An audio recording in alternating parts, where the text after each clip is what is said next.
Muito obrigada, Edith, por teres aceitado participar no podcast E se Falássemos da Europa. Edith Estrela, tu és vice-presidente da Assembleia da República, mas já foste deputada europeia e deputada na Assembleia da República.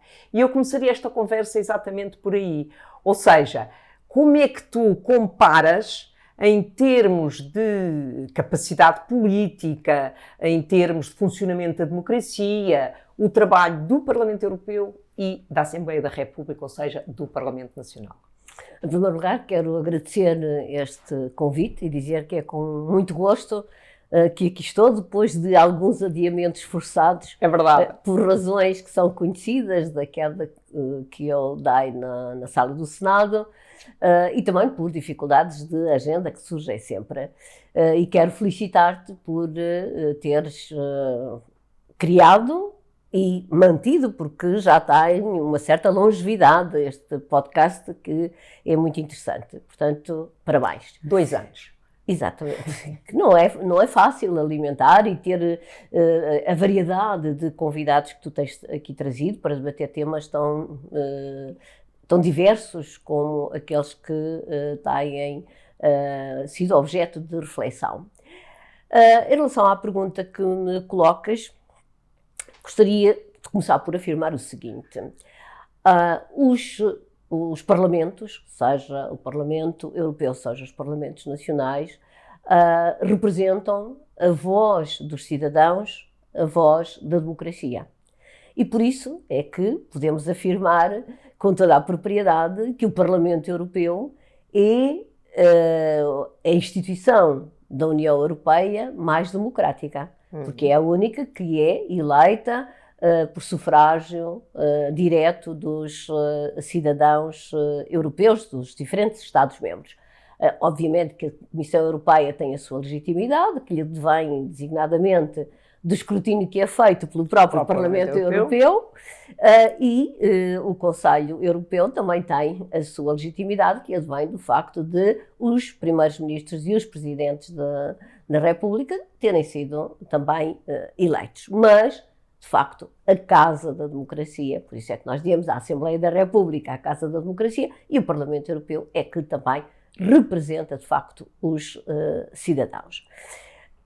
Há muitas, enfim, dessa experiência que tu referiste, há aspectos que são comuns, designadamente no acompanhamento e no controlo político. No caso do Parlamento Europeu, faz o controlo político das instituições, das outras instituições, e o Parlamento português, neste caso, o Parlamento Nacional, também faz o controle político da atividade do governo. Mas há algumas diferenças, porque os parlamentos nacionais, concretamente o Parlamento português, tem o poder de iniciativa legislativa, coisa que o Parlamento Europeu não tem, mas gostaria de ter. Exatamente. Tem o poder, sim, temos aqueles relatórios de iniciativa. Exato. Em que pedimos à Comissão Europeia. Exato. Para apresentar iniciativas legislativas. Exatamente. E esta Presidente assumiu o compromisso de que um pedido de iniciativa legislativa por parte do Parlamento Europeu, a Comissão apresentaria essa iniciativa legislativa. Acho muito bem. Aliás, eu fui relatora também de alguns relatórios de iniciativa. O Tratado de Lisboa também dá essa possibilidade aos próprios cidadãos europeus de intervirem no processo. Exatamente. Legislativo. Reforçou os poderes do Parlamento Europeu, também reforçou, por exemplo, o direito de petição, enfim, tudo isso foi um avanço muito positivo e foi ganhando também. Os diferentes tratados foram, antes do Tratado de Lisboa, foram dando mais poderes ao Parlamento Europeu. E já agora que falei da eleição, também é importante dizer que foi a partir de 1979 que as deputadas e os deputados passaram a ser eleitos diretamente. Até 1979 eram eleitos nos países para os parlamentos nacionais e depois eram indicados representavam os parlamentos pelos nacionais, parlamentos nacionais. Portanto, há uns avanços no sentido do aperfeiçoamento e reforço da democracia. E se me permites... E o trabalho, ou seja, no Parlamento Nacional, como tu disseste, fazem o controle do governo, aprovam iniciativas legislativas, como nós, e, digamos, definem a vida do país, a vida política, a vida dos cidadãos, nas mais diversas dimensões. No caso do Parlamento Europeu, a situação é diferente, porque estamos a um outro nível. Claro que também a diferença decorre dessa diferença de nível. Portanto, o Parlamento Nacional trata das políticas nacionais, o Parlamento Europeu das políticas europeias. Mas também é importante que os cidadãos saibam que uma percentagem elevadíssima das políticas nacionais são condicionadas pelas políticas europeias. Ou seja, cerca de 70%, segundo alguns estudos nessa Pois, matéria. eu até pensava que já ia nos 80%, e por isso é que não referi a percentagem. Por exemplo, quando nós fazemos a transposição das diretivas, dos regulamentos, depois há também as recomendações, portanto, tudo isso tem tradução e interferência nas políticas nacionais e nos instrumentos nacionais. Mas ocorreu-me agora, ao falarmos nós da importância dos parlamentos e da questão da defesa da democracia, não posso deixar de referir o que aconteceu em Brasília, o ataque, a invasão dos edifícios, das sedes dos três poderes, do poder legislativo, do poder executivo e do poder judicial, que é um enorme atentado à democracia e que nós temos a todos os níveis, a nível dos parlamentos nacionais, a nível do Parlamento Europeu, temos de condenar com toda a veemência e com toda a força, como aliás foi feito e está a ser feito pelas democracias de todo o mundo, e que Portugal, de imediato, quer o Presidente da República, quer o Governo, condenaram de imediato. Porque se nós não defendermos o direito dos cidadãos de escolherem livremente o seu rumo, obviamente que estamos a pôr em causa as democracias. E não é só as democracias, e quando pomos em causa as democracias, pomos em causa os direitos dos cidadãos, os direitos humanos, o Estado de Direito, etc. E isto aconteceu no Brasil, mas também aconteceu em 2021 nos Estados Unidos da América, o ataque que foi a invasão também do Capitólio. E aqui acho que há uma lição a tirar, é que nós temos de estar permanentemente atentos, porque a democracia hoje em dia, as democracias são atacadas com meios mais sofisticados do que eram no passado, com as novas tecnologias, com as fake news, com a desinformação, com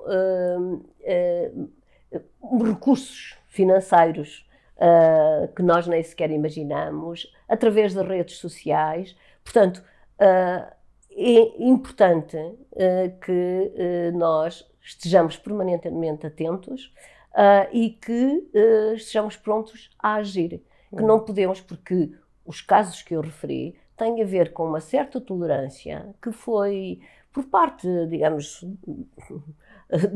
das sociedades em relação a presidentes populistas, presidentes xenófobos, presidentes que não respeitavam o Estado de Direito. Ou seja, temos que aprender a lição e tolerância zero relativamente a qualquer atentado ao funcionamento das democracias. E o Parlamento Europeu, exatamente, aprovou há algum tempo um relatório que tem a ver com a interferência externa no funcionamento das democracias. E nas eleições, e nos atos eleitorais. E nos atos eleitorais, porque nós tínhamos, digamos que este tema que hoje está por baixo dos nossos olhos, já se tinha percebido quando houve o referendo na Irlanda sobre o Tratado de Lisboa, esta interferência externa. e depois no Brexit, exatamente a mesma coisa. Eleições nos Estados Unidos, que nos está Estados provado. Unidos, noutros países, O ataque foi feito a Hillary Clinton. Exatamente, portanto há aqui interferências externas que nós temos claramente que contrariar. Evidentemente vivemos num mundo multipolar, Sim. Vivemos num mundo globalizado, em que o multilateralismo é fundamental, mas de facto a questão da proteção das democracias é fundamental porque as democracias não são adquirido. Mas agora sobre... Sim, e porque a história também nos Sim, temos que aprender as lições. determinadas lições. Exatamente. E basta nós retrocedermos a 1933, quando o ataque incendiário ao Reichstag foi, digamos, queimou a democracia porque acabou por reforçar o poder de Hitler. Exatamente. E, portanto, nós temos também de estar permanentemente atentos e, como eu dizia há pouco, os instrumentos de que hoje dispõem os inimigos da democracia são muito mais... São muito fortes. São mais poderosos e mais diversos e muitas vezes mais subtis. Portanto, nós temos mesmo tolerância zero em relação aos populismos, em relação à xenofobia, em relação aos ataques ao Estado de Direito, ao desrespeito dos direitos humanos, enfim, tudo isso tem de ser prioritário. Tu falaste há pouco sobre na relação entre o Parlamento Europeu e o Parlamento Nacional, neste caso na Assembleia da República, que há, digamos, uma realidade que tem a ver com as iniciativas legislativas ao nível europeu, diretivas, regulamentos, etc., que têm um impacto nos Estados-membros. Mas há uma outra dimensão, que é a dimensão da persuasão, da influência informal. Eu estou a pensar, por exemplo, em que a Comissão Europeia propôs o chamado pacote Fit for 55, ou seja, um pacote que tem a ver com as alterações climáticas, com contrariar as alterações climáticas, em domínios muito concretos, desde o controle de emissões de CO2, até o próprio mercado de emissões de CO2, mas também a outra dimensão, que é a dimensão social, porque nós sabemos que as alterações climáticas têm... Por exemplo, quando se pede a uma empresa que mude o seu equipamento para ter um equipamento mais amigo do clima, isso tem custos para a empresa. Quando se pede que se reduzam as emissões nas casas, nas residências, isso tem custos para as famílias. E, portanto, a Comissão propôs também que se criasse um fundo social para o clima, ou seja, no sentido de apoiar financeiramente os mais vulneráveis, para que não sejam eles a pagar a transição climática. Digamos que se criou, e o Secretário-Geral das Nações Unidas tem repetidamente levantado esta questão da necessidade de iniciativas legislativas concretas e de políticas concretas. Sim, combate só o discurso, exatamente, não é suficiente. As alterações climáticas, sim. Mas a Assembleia da República, praticamente ao mesmo tempo em que nós discutíamos no Parlamento Europeu este pacote Fit for 55, que ainda não está todo aprovado, o Parlamento Nacional, a Assembleia da República, aprovou a lei sobre o clima. Sim. Portanto, para além das implicações jurídicas, há também, digamos, uma dimensão política, uma tendência política. Uma certa sintonia à compreensão de que há problemas que não têm fronteiras, não é? No mundo globalizado, ninguém consegue, nenhum país consegue sozinho combater e resolver os problemas emergentes, os novos problemas emergentes, como é a questão das alterações climáticas ou com a transição digital, a questão das migrações, a questão também do terrorismo, enfim, todos esses grandes problemas que existem no mundo contemporâneo. E depois, portanto, há uma grande também sintonia e, digamos que funcionamos como vasos comunicantes. Nós, em determinado momento, mesmo que não haja uma recomendação do Parlamento Europeu e que não haja nenhuma iniciativa, mas que esteja a debater um determinado assunto e que também no Parlamento Nacional também se debata. E o trabalhar em conjunto e o trabalharmos de uma forma unida potencia, mas também queria chamar a atenção que em 2021, durante a presidência portuguesa do Conselho da União Europeia, e no âmbito da dimensão parlamentar, a Assembleia da República promoveu uma reflexão conjunta com o Parlamento Europeu e com a Câmara dos Representantes dos Estados Unidos. E isto é muito interessante porque Portugal, que sempre foi, pela sua geografia, pela sua história, um país europeísta, mas nunca perdeu a sua vocação atlântica. A questão da CPLP, portanto, a Comunidade da Língua Portuguesa, e isso também é uma riqueza que Portugal, um contributo importante que Portugal pode dar à Europa para reforçar as relações com a África, as relações com a América Latina através do Brasil e portanto, com a comunidade da CPLP, que vai para além da África e da América Latina.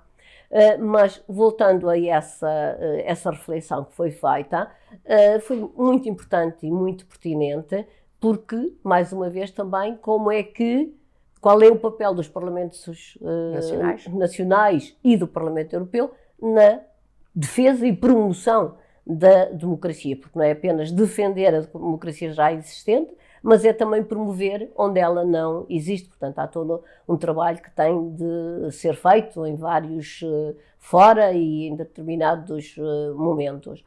E também nós estamos confrontados, por exemplo, com o mundo digital, não é? Que por um lado tem imensas vantagens, mas por outro também acarreta grandes riscos. E sobretudo o risco de deixar gerações para trás porque não têm capacidade de seguir. Exatamente, ou seja, aumentar o fosso. Aliás, eu sou relatora na Assembleia Parlamentar do Conselho da Europa de um relatório sobre isso, precisamente sobre a fratura, sobre o fosso digital, e que é uma grande tem de ser uma grande preocupação até na defesa do Estado de Direito e dos direitos humanos.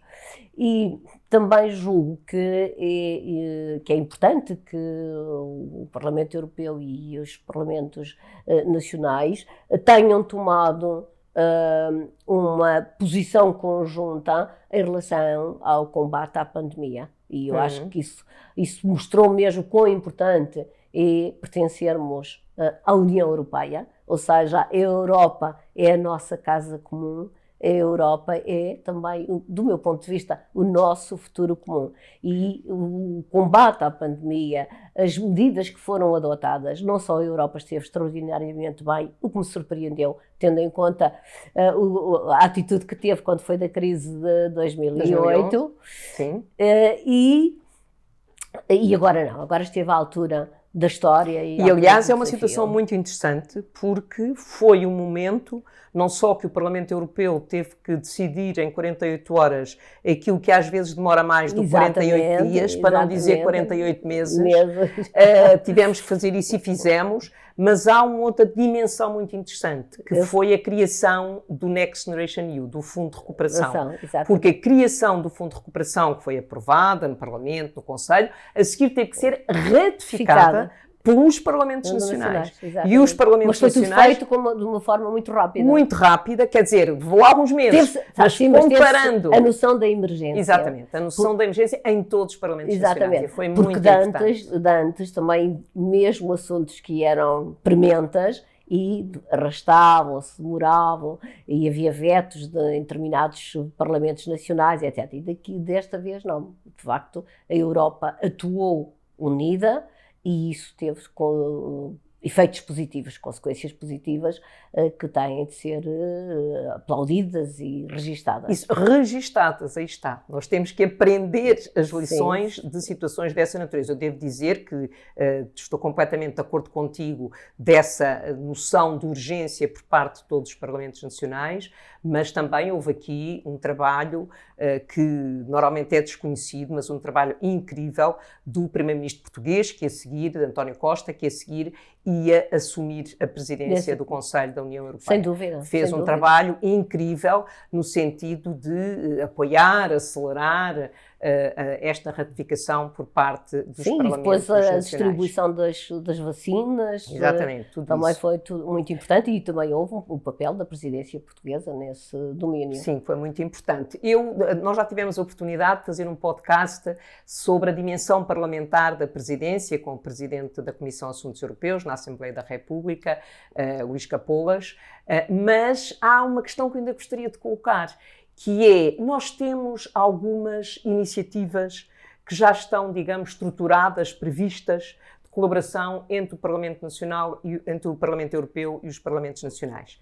Por exemplo, a Conferência Interparlamentar sobre a Cooperação Económica ou sobre a matéria de defesa. Portanto, existem 3 ou 4 iniciativas anuais de colaboração em que participam representantes dos Parlamentos Nacionais e do Parlamento Europeu.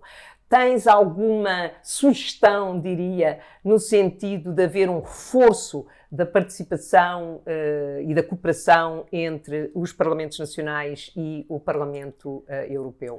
Bom, nós estamos a ser permanentemente desafiados, não é? E aquilo que era impensável há uns anos, tem acontecido por boas e más razões. A questão, por exemplo, a má razão, a questão da guerra na Ucrânia, que nos coloca novos desafios. Eu, quando estava no Parlamento Europeu, já nós debatíamos a segurança energética, a diversidade das fontes de abastecimento energético para a Europa. Se a minha memória é boa, foste relatora de um relatório sobre questões de ambiente.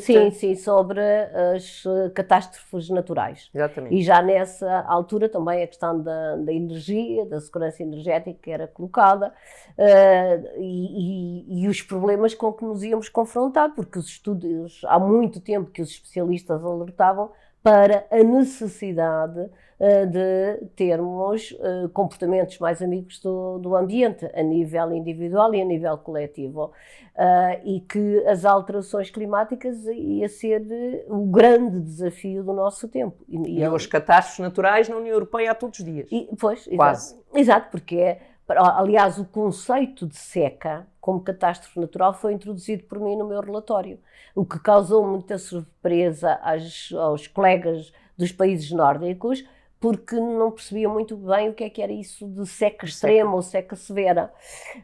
Eles confrontavam-se mais, eram mais sensíveis às inundações. Infelizmente, nós, agora no sul da Europa, temos os incêndios, temos a seca severa e extrema e temos as inundações.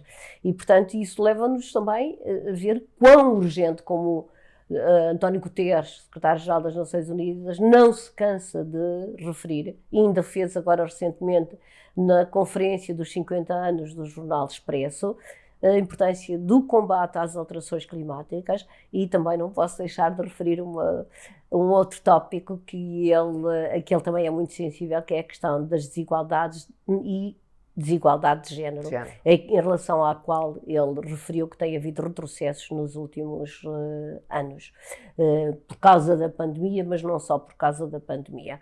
Portanto, há, digamos que, todas as conquistas que a humanidade... Sim, porque nós, quando olhamos para os progressos em matéria de igualdade de género, olhamos para a Europa e, de facto, aí há progressos. Mas também na Europa há avanços e recuos. Sim, mas também na Europa há avanços e recuos, e mesmo em Portugal, basta lembrar o caso da IVG, que depois da lei aprovada, o governo do PSD-CDS tentou fazer retroceder. E em Espanha aconteceu. Exatamente, e em Espanha. Portanto, isto significa que, quer em relação à democracia, temos de estar permanentemente vigilantes, como também em relação aos avanços civilizacionais e outros que estão frequentemente são postos em causa, e há todo um processo de avanços e recuos.